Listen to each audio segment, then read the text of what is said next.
impediment from my speech, يَفْقَهُ قَوْلِي, that they may understand what I have to say. Now I have more need for such a prayer than Moses, because I am here in the midst of Africanism, in the holiest of holy of your educational institution, mostly among Afrikaners, speaking a far more foreign language than the professor was speaking. See, English and Afrikaans are not as far apart as my mother tongue, Gujarati and English. You'll agree.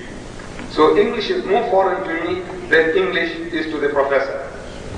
Then there are other barriers in communication. Psychological, religious background, indoctrination. You see, we are all indoctrinated. We are all brainwashed. All of us. We are susceptible to that.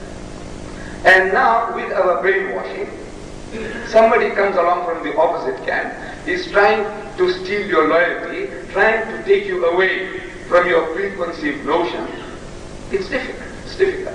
What is immediately worked up emotionally is tight. So my difficulties are far greater than what Moses had. So I ask the Almighty that He may give me the ability to convey to you my feelings and my faith. The subject is Islam and Christianity. This word Islam, where does it come from? It comes from the Arabic word salam, Hebrew shalom, meaning peace. We Muslims, when we meet one another, we always wish one another Assalamu alaikum, peace be unto you. And the here replies, wa alaikum assalam, and on you also be peace. Exactly as Jesus Christ, when He returned to that upper room, He wished His disciples Fida fa yal. Hebrew, Shalom alaikum. In Arabic, Salam alaikum. So with that salutation, I begin my talk. I say to you, Assalamu alaikum. Peace be to you all. So this word Islam comes from the word Salam. And this term, Islam, is given to this faith in the Quran. It is not a concoction of man. The Muslims, they didn't concoct the term because they liked it. In the Holy Quran, we are told, in chapter 3, verse 19, it says, Inna dina inna Allah Islam. Most certainly, the religion acceptable to God is Islam. Islam, in its religious definition, means a religion of total submission to the will of God. That is Islam. And every prophet was a Muslim, and their religion was Islam.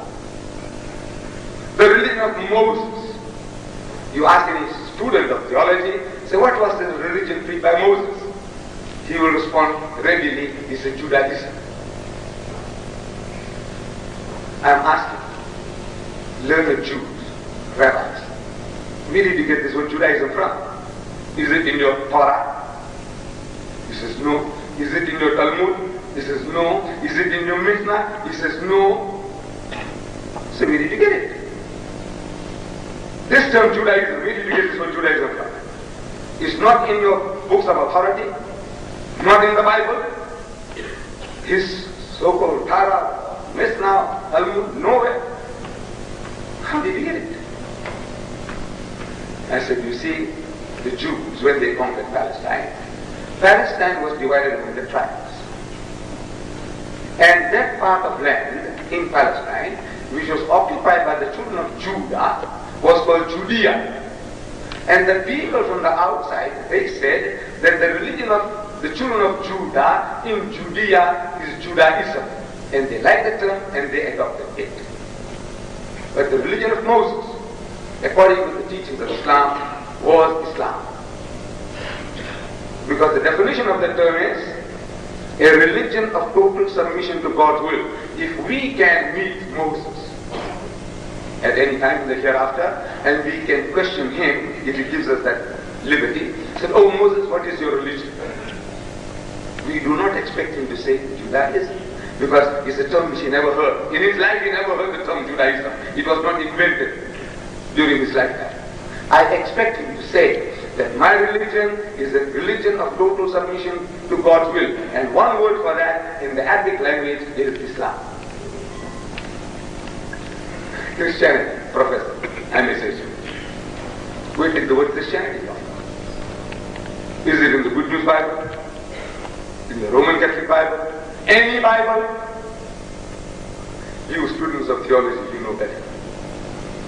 It is non-existent. The word Christianity is not existent in any Bible of the world. You have a dozen different Bibles. Nowhere you will find the word Christianity. If Jesus was alive, or in the second coming, if we have the privilege of questioning him, "Oh Jesus, what is your religion?" I do not expect him to say Christianity. Because if he said Christianity, I would ask him further questions. I said, "What church you belong to, sir? Are you an Anglican? Are you a Jehovah's Witness? Are you a Seventh-day Adventist? Are you a Roman Catholic? Are you a Presbyterian? Are you a Lutheran? Are you a Methodist? What are you?" Ridiculous, you say. Ridiculous. Of course it's ridiculous. I expect him to say that my religion is a religion of total submission to God's will. One word for that in the Arabic language is Islam. Islam means that. And Jesus was a Muslim. Moses was a Muslim. All true prophets of God were Muslims, meaning those who submitted their wills to the will of God. Like Jesus Christ in the Garden of Gethsemane, we are told that he went a little further and fell on his face and prayed to God. He said, "Oh my Father, if it be possible, let this cup pass away from me." And he went a little further and fell on his face and prayed to God. "Not as I will, but as thou wilt." One word for that. Not as I will, but as thou wilt. Is a Muslim. That I am a Muslim. I have submitted my will to your will, O Lord. So Jesus was a Muslim and his religion was Islam. Moses was a Muslim and their religion was Islam. And in the fundamental of the teachings of Moses, Jesus and Muhammad, there is not an iota of difference. Believe. You have question time. I can spare 5-10 minutes and more. As the professor had done, I'm also prepared to do that. I'd rather give you that opportunity. I said in the fundamentals of the teachings of Moses, Jesus and Muhammad, there is not an iota of difference. The first commandment, as given by God Almighty to the Holy Prophet Moses, in the Hebrew language. I was trying to ask the professor, about Hebrew and Arabic. So I was sharing with him this fact that I've been asking the Jewish people when I meet them. I said, "You know the first commandment in Hebrew?" The man generally says, "My wife knows it." I said, "No, I'm telling you whether you know it." So I tell them, I said, the first is, in Hebrew, Shema Israel Adonai Eloheinu Adonai Echad, which translated is, "Hear, O Israel, the Lord our God, the Lord is one." Some 1300 years after Moses, a learned man of the Jew comes to Jesus, according to the Gospel of St. Mark, and says, "Master," in the Hebrew language, the rabbi, learned man, Dumini, "Master, what commandment is the first of all?" And Jesus answers and says unto him, the first is, "Hear, O Israel, the Lord our God, the Lord is one." But in his mother tongue he said, "Shema Israel Adonai Eloheinu Adonai Echad." He repeated word for word what was given by Moses 1300 years before without the change of a dot.